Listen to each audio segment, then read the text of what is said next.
Chapter 6, the circulatory system. We're just going to do a pretty brief overview of the circulatory system and the components of the circulatory system and diseases and tests that we might help treat when we're taking blood. So what the circulatory system does for us, it carries oxygen and food to the cells of our body. It brings carbon dioxide and other wastes away from the cells to excretory organs such as the kidneys, the lungs, and the skin, where it's then expelled from the body. The circulatory system aids in the coagulation process. It assists in defending the body against disease, and it aids in the regulation of the body's temperature. The main components of the circulatory system are the cardiovascular system, which include the heart, blood vessels, and blood. And then the lymphatic system, which includes the lymph vessels, lymph nodes, and lymph. The heart is the pump that circulates blood through the body. It is a 4-chambered hollow muscular organ, typically the size of your 2 fists clenched together like this.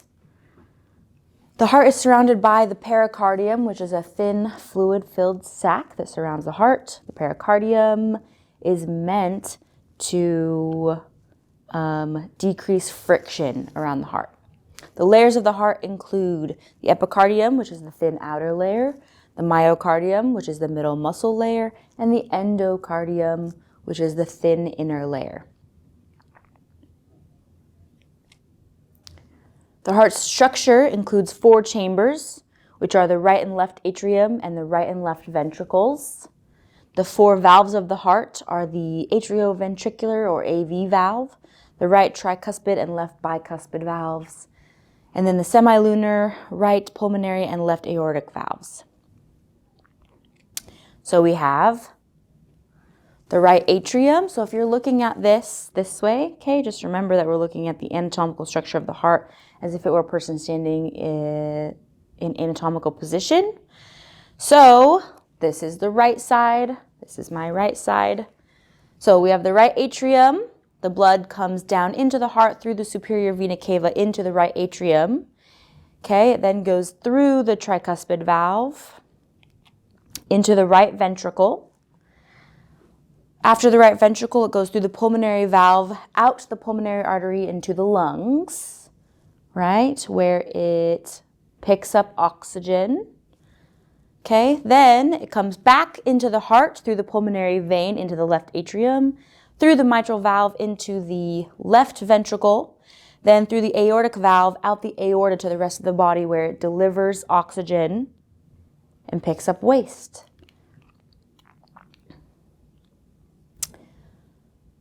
There are septal partitions that separate the right and left sides of the heart, which are the interatrial and interventricular septa. The cardiac cycle is as follows.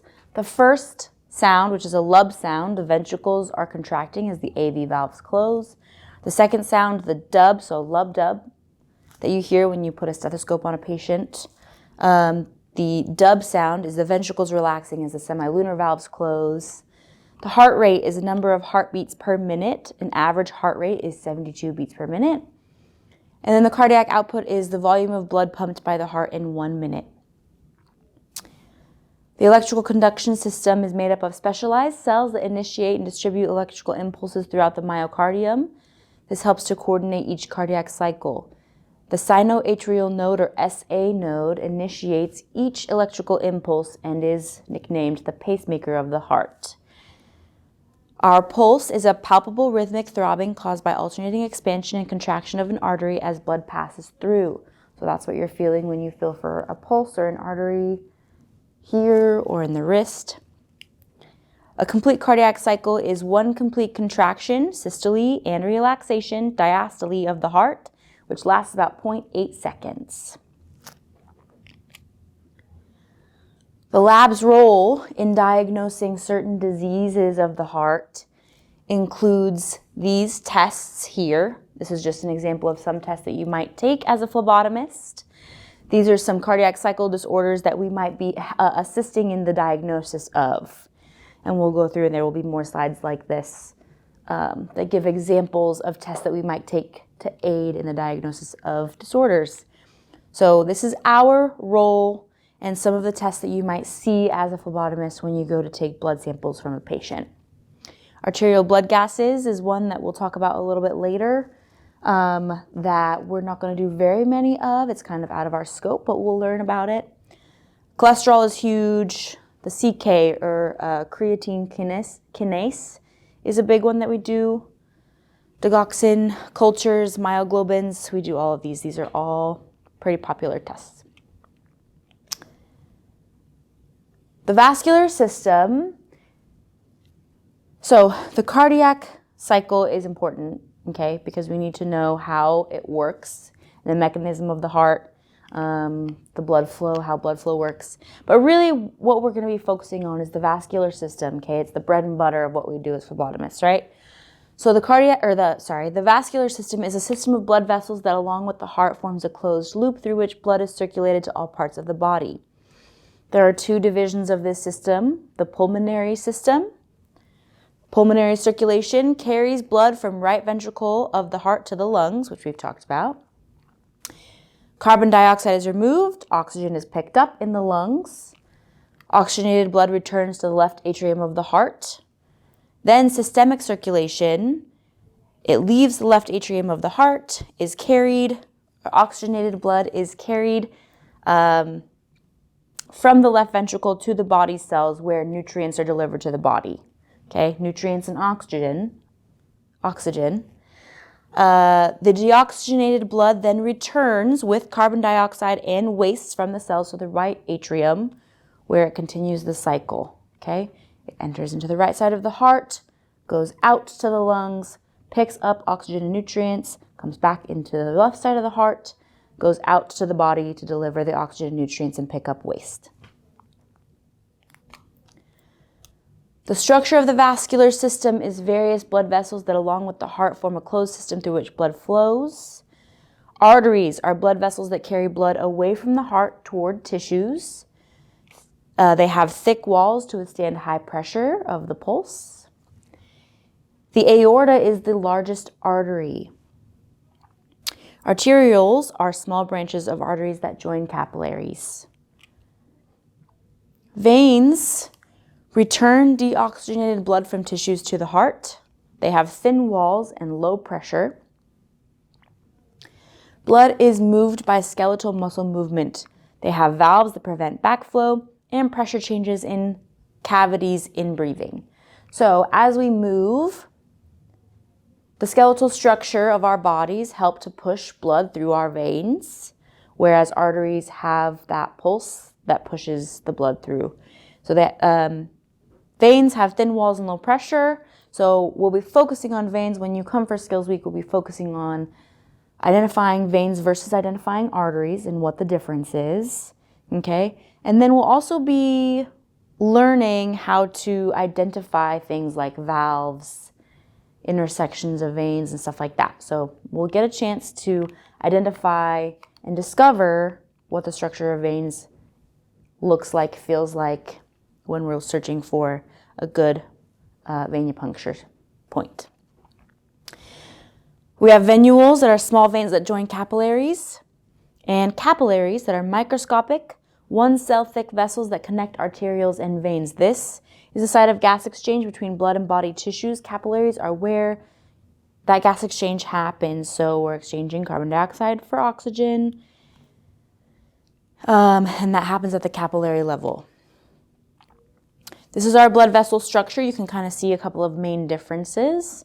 The biggest one that you'll see is valve versus no valves. So in an artery, in both structures or in both vessels, we have what's called the tunica adventitia, which is the outermost layer of connective tissue, the tunica media, which is the middle smooth muscle and elastic fiber layer, and the tunica intima, which is the inner single layer of endothelial cells, basement membrane, connective tissue, and elastic internal membrane. Then we have the lumen, that's the space inside of the vessel. Okay, it's the same as when we're talking about a needle. The lumen is the hollow space inside the needle as well. So the hollow space inside the vessel through which blood flows. And then we have, in veins only, valves, which you can see here. These are thin membranous leaflets in veins which prevent the backflow of blood. We only want the blood to circulate one direction. Okay, we don't want any backflow, so valves help to prevent that. And sometimes valves can make blood draws tricky. They can cause issues for us, and so that's why we'll work on identifying what they look and feel like when we're identifying veins, and how to avoid errors due to valves. Okay, so phlebotomy-related vascular anatomy. As we go through this, and if you have any experience in healthcare, you might have heard someone, maybe when you've gotten your blood taken, say like AC, or I poked them in the AC. This is just the antecubital fossa, which is a shallow depression in the arm, anterior to and below the bend of the elbow.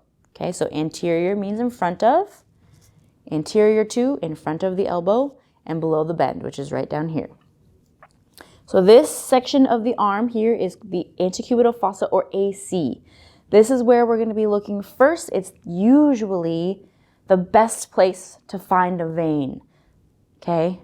Sometimes people have better places, but generally the AC is where you'll look first. It's the site of major veins and thus our first choice for venipuncture. There are two different types of vein structures in the antecubital fossa. You have H-shaped antecubital veins and M-shaped antecubital veins. H-shaped are the most popular in 70% of the population. M-shaped are a little bit less popular, about 30% of the population. And as we come in for skills, we'll learn how to identify H versus M and which veins you should go for first.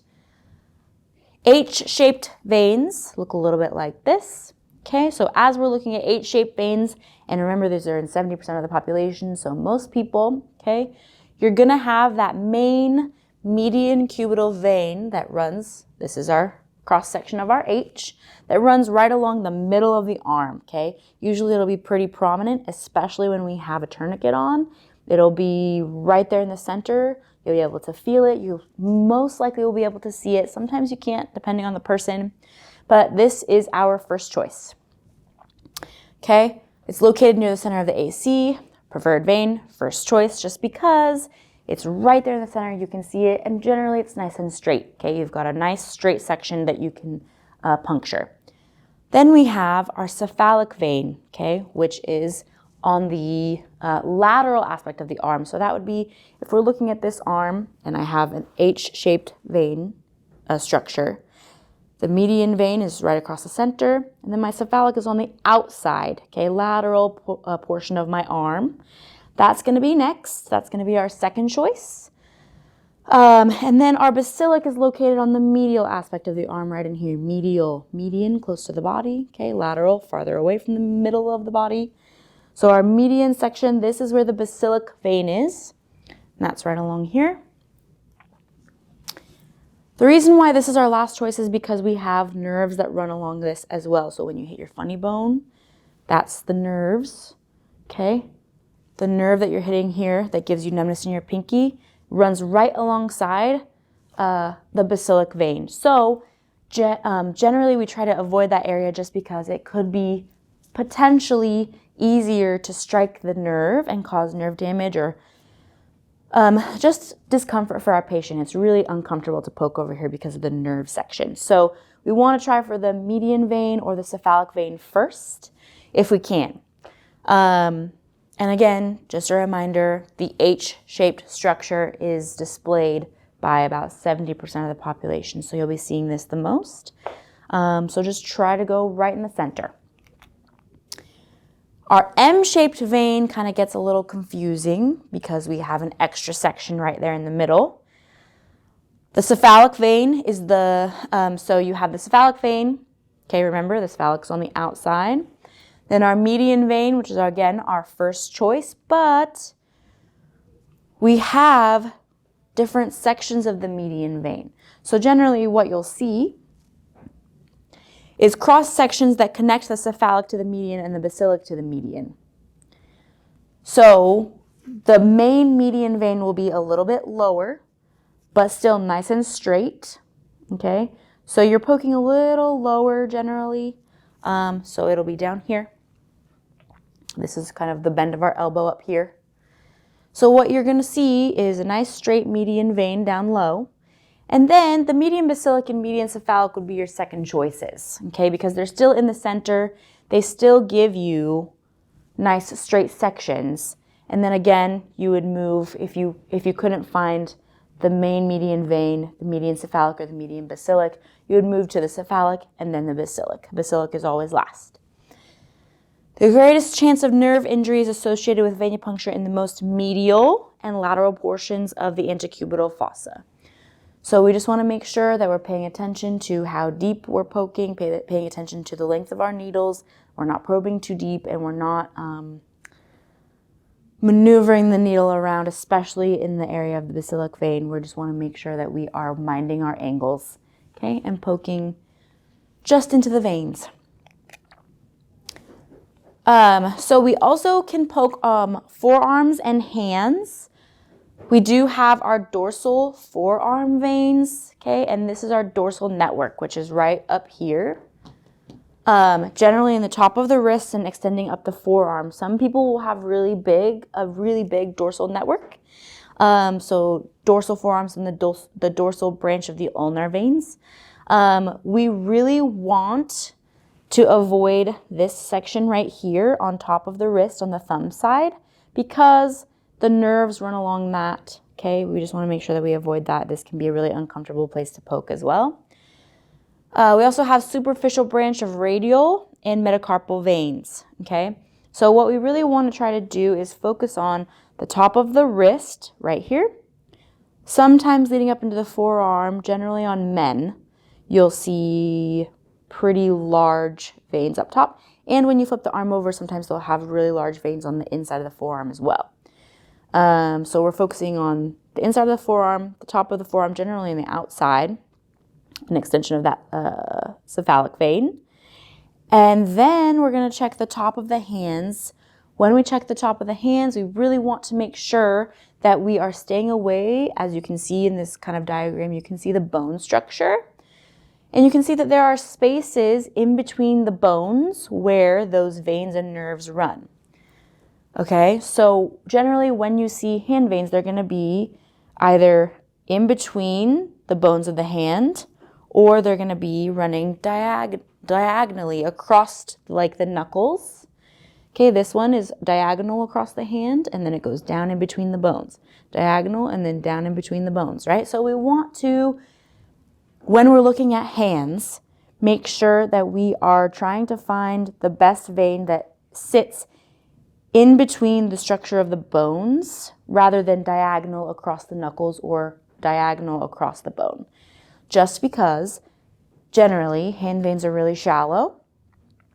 And so we really have to make adjustments to our angles when we're poking hands. But if we probe too deep, right, because hand veins are going to be smaller than AC veins, we have the potential to strike bone and nerve, okay? So when we're looking at veins, and we'll practice this when you come for skills, but we're generally looking at veins that rest in between the structure of the bones, the bone structures, okay? So in these kind of little meatier parts. And then again, just make sure we're avoiding the veins on the side of the wrist due to the potential for nerve injury.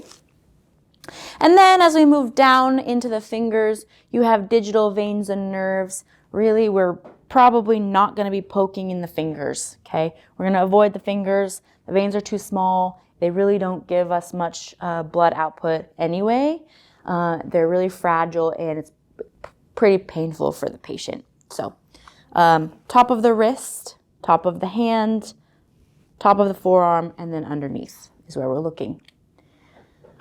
The lab's role in diagnosing vascular system disorders such as aneurysms, embolisms, hemorrhoids, phlebitis. include diagnostic tests like this, prothrombin times, partial thromboplastin times, so clotting tests, triglycerides, lipoproteins. These are tests that you might see as a phlebotomist taken to aid in the diagnosis of vascular system disorders. Our lymphatic system or lymphoid system is an organ system in vertebrates. Humans are vertebrates. That is part of the circulatory system and the immune system. The structure of the lymphatic system is a large network of lymphatic vessels, lymph nodes, lymphatic or lymphoid organs, and lymphoid tissues. The vessels carry a clear fluid called lymph towards the heart. The functions of the lymphatic system include returning tissue fluid to the bloodstream, protecting the body by removing microorganisms and impurities, processing lymphocytes, and delivering fats absorbed from the small intestine to the bloodstream, okay? So this helps with absorption of nutrients, expulsion of impurities and toxins, and it helps our immune system. Lymph is excess tissue fluid that filters into our lymphatic capillaries. These capillaries join to form larger vessels that empty into terminal vessels, the right lymphatic duct and thoracic duct. These two ducts empty into large veins in the upper body. Lymph is moved by skeletal muscle contraction, so as we move, lymph is pushed through the body. And lymph passes through lymph nodes that filter out impurities. Okay, it just helps remove toxins and impurities from the body. The lab's role in diagnosing lymphatic system disorders include taking tests such as bone marrow biopsies, complete blood counts, cultures and sensitivities, and then mononucleosis tests. These tests are tests that you will see as we are looking for disorders like Hodgkin's disease, lymphomas, types of cancers, okay?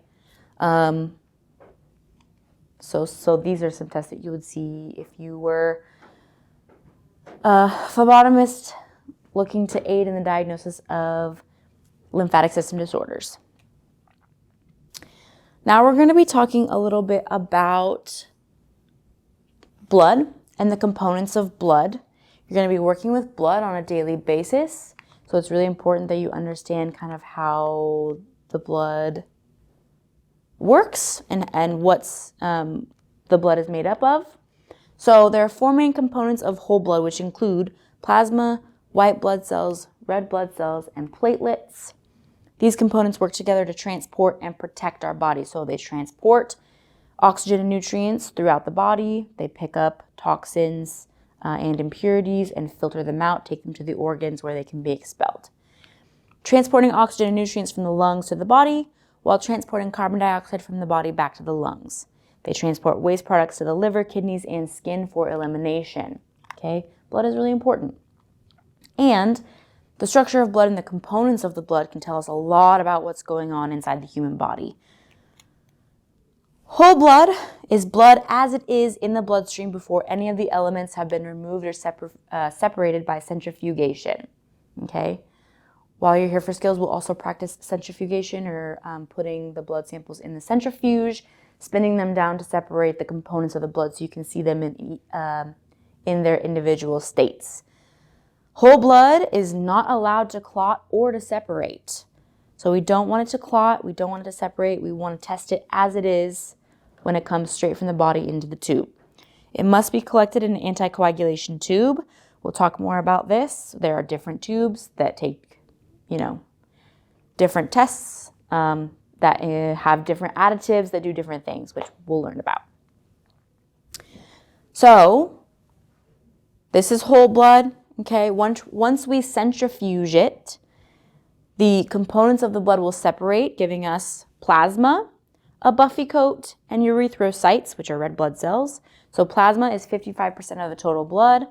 The buffy coat is made up of leukocytes and platelets, which is less than 1% of total blood. And erythrocytes are red blood cells, which are 45% of the total blood.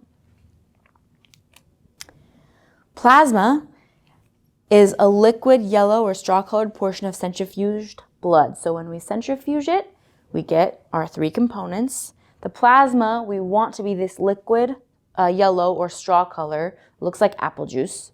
We want it to be the liquid yellow or straw-colored plasma.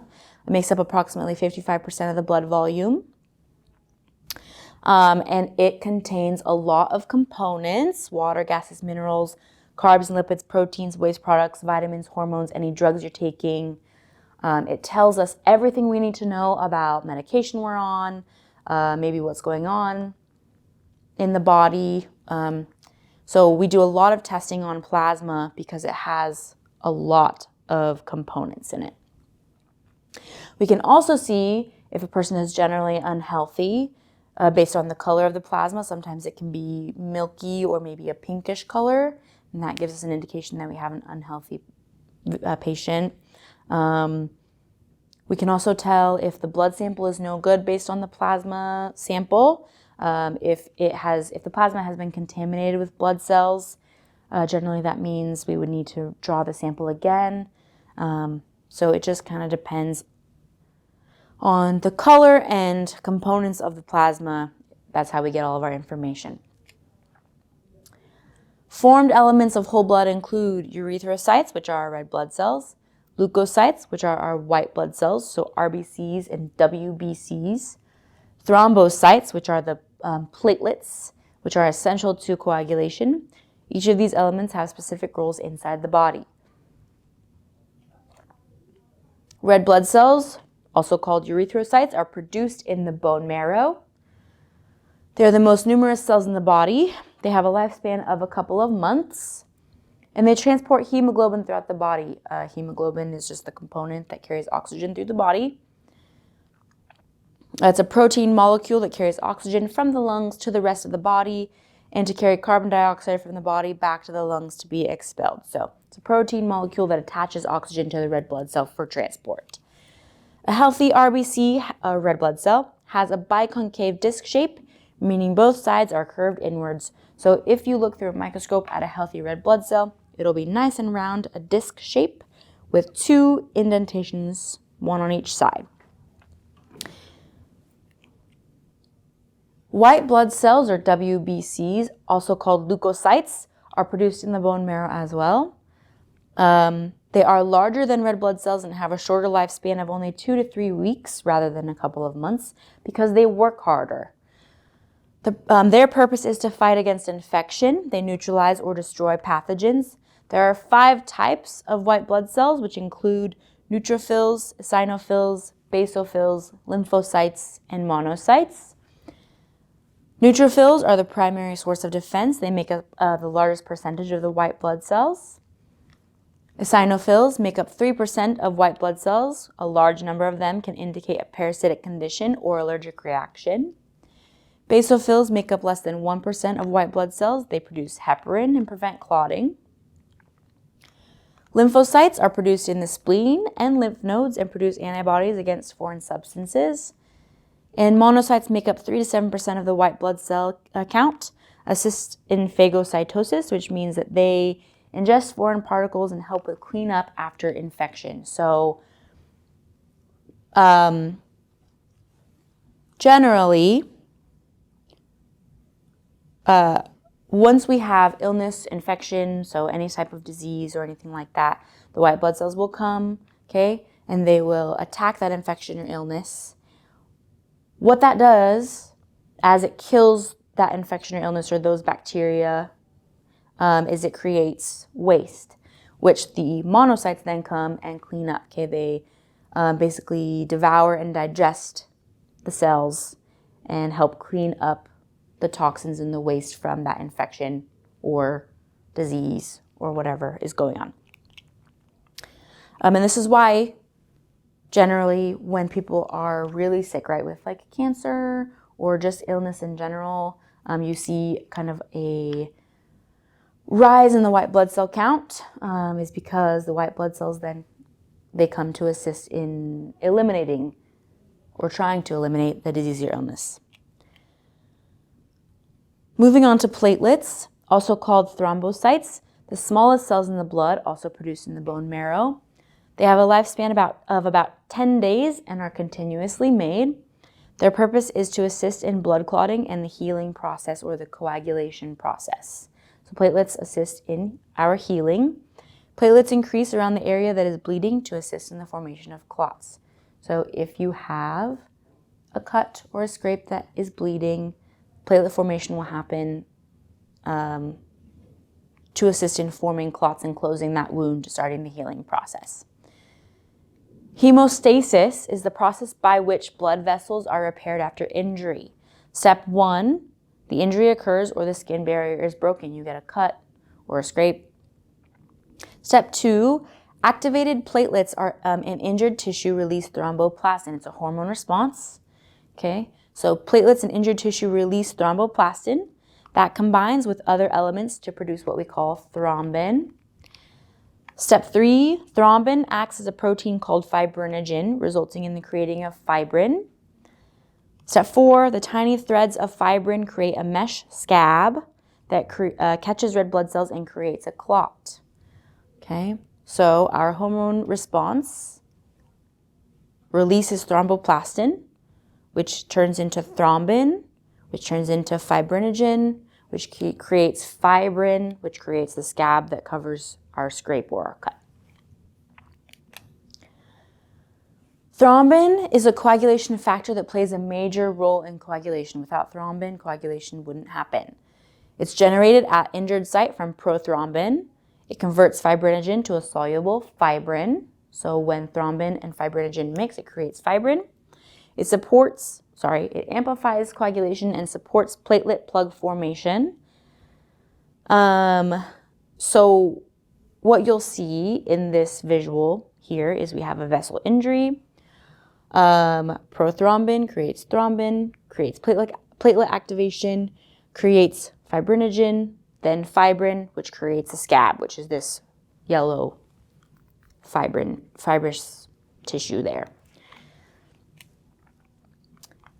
Fibrinolysis is the process by which fibrin is dissolved. It's an ongoing process from the moment the fibrin creates the scab, okay? It will sit there until the fibrinolysis process happens. So fibrin is then, as it heals, the fibrin is dissolved. That's what causes the itchies. When you have scabs, it causes the itchy feelings. But fibrinolysis dissolves clots that form in intact vessels, reopening them. It removes hemostatic clots from the tissue as healing occurs. So it is an ongoing process that happens slowly, right? Because scabs don't just fall off all at once generally. They go little by little and get smaller and smaller. The role of the liver in hemostasis, the liver synthesizes many coagulation factors, produces bile salts needed for the synthesis of some factors, and produces heparin. As we talk more about blood specimens and the tubes that we're going to use, you'll learn more about serum versus plasma. Serum is the fluid portion of the blood remaining after clotting. So when we have blood samples that we take into serum tubes, we are looking to separate serum from the red blood cells using clot activators and different additives inside the tubes. The difference between serum and plasma is that serum does not contain fibrinogen or fibrin. Because of the additives in the tubes, fibrin or fibrinogen are activated to clot the blood, which uses all of the fibrinogen up. So when we separate the serum from the red blood cells, there is no fibrinogen or fibrin left in that serum. Plasma is the fluid portion of whole blood, separated from the red blood cells, white blood cells, and platelets by centrifugation. After centrifugation of a whole blood sample, just remember you get your plasma, your buffy coat, and your red blood cells. After centrifugation of a whole blood sample, it can be remixed. After centrifugation of a serum sample, it cannot be remixed. And because the plasma sample doesn't clot, it contains fibrinogen. That's the main difference between serum and plasma. Serum does not contain fibrinogen because it's used up due to additives in the tube. Plasma does contain fibrinogen because it's generally a whole blood sample taken into a tube that has no additive. Okay. Some disorders that we can diagnose, like blood disorders that we can diagnose, include deep venous thrombosis, disseminated intravascular coagulation, hemophilia, thrombocytopenia. Diagnostic tests that we might take include bleeding time, D-dimer, factor assays, fibrin degradation products, prothrombin time, platelet function assay, partial thromboplastin time. Okay, so clotting tests, coagulation tests, we'll talk more about these. But these are tests that you will see when you are aiding in the diagnosis of blood or clotting disorders.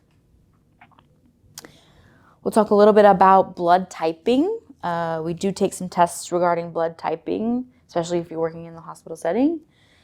Blood type is inherited and determined by the presence or absence of antigens on the surface of red blood cells.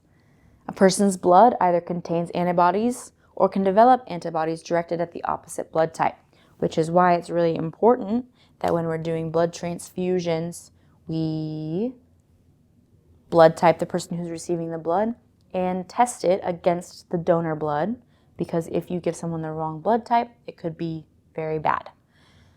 A compatibility test, compatibility test or cross-match determines whether donor blood and recipient blood are compatible. Transfusion of the wrong blood type can agglutinate and hemolyze red blood cells inside the body. This is a transfusion reaction and can be fatal. So what can happen if we give a patient the incorrect blood type is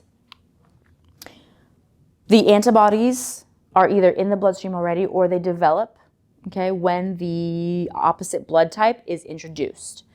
Agglutinate means like turn into like a jelly-like substance, and so what happens is the antibodies react to this incorrect blood type and they start attacking the red blood cells that have been introduced, which can agglutinate the blood or turn it into like a jelly-like substance. And if you think about how the circulation system or the circulatory system works and how blood flow works, right? We need everything to flow smoothly. Once we start getting kind of that thicker consistency and agglutination in the blood, things don't flow smoothly, right? You can get clotting, okay, and it can be fatal. Or it just starts attacking the red blood cells and causing them to like hemolyze or explode inside the body.